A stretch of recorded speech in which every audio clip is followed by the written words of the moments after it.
was Joshua Vaughn taking on Tatsuro Taira. Now, let me set the stage for this. You know, Joshua Vaughn beats Alex Pantoja in the first round due to injury, and then now he's taking on an upcoming rising star, a Japanese athlete, Tatsuro Taira. Now, going into this fight, you know, we've seen Joshua Vaughn get taken down a couple times when he's able to get back to his feet.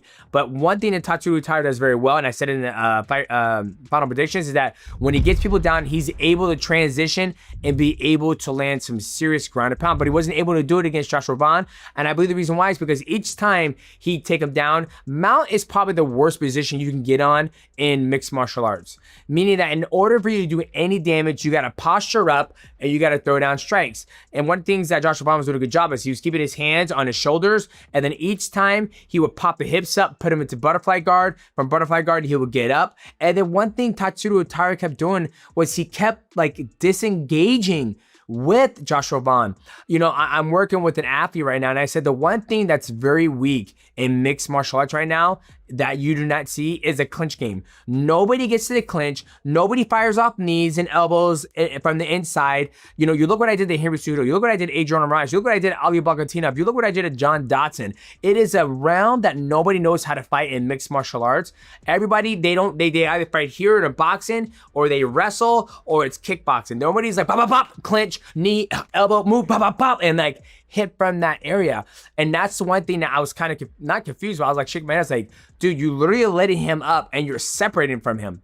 What the fuck are you doing? It's like, you let him up, keep the head and arm, keep the head and the arm, you land knees, and then you drag him back down, you try to go for the choke, go behind him, and that's one thing that I just feel sometimes it's just missing in mixed martial arts. But let me get back to these gentlemen.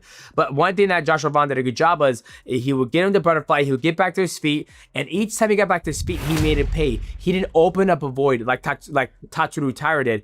Tatsuro Taira let him up, recreate the void, even though he wants to take down, and then he would have to redo it all over again. Why he's trying to do all over again? Joshua Vaughn's landing a jab, cross, jab, 1-1-2.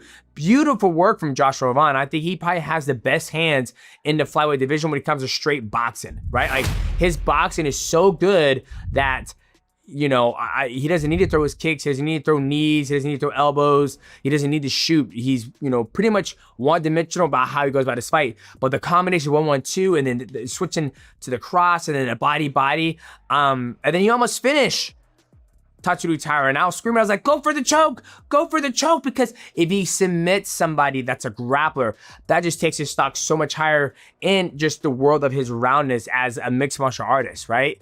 I was screaming like, just go for the finish. Then Tatsuro Taira came back and he was doing a good job trying to push the pace, trying to, you know, get some type of momentum going, but Joshua Vaughn was able to take him out in the 5th round, finish him, and absolutely amazing. And I was saying this before too.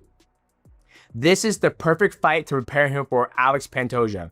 Reason why is because Alex Pantoja is going to want to take him down. Now, Alex Pantoja is probably maybe a better grappler than Tatsuro Taira just because he has so many years under his belt as a black belt and fighting for so many years. But I think this is a perfect blueprint for Tatsuro Taira got mounted Joshua Vaughn multiple times, right? It's like you get taken down jiu-jitsu and you get mounted, that's like 4 fucking points, and multiple times, right? Like that's the most dominant position you get in jiu-jitsu, one of them.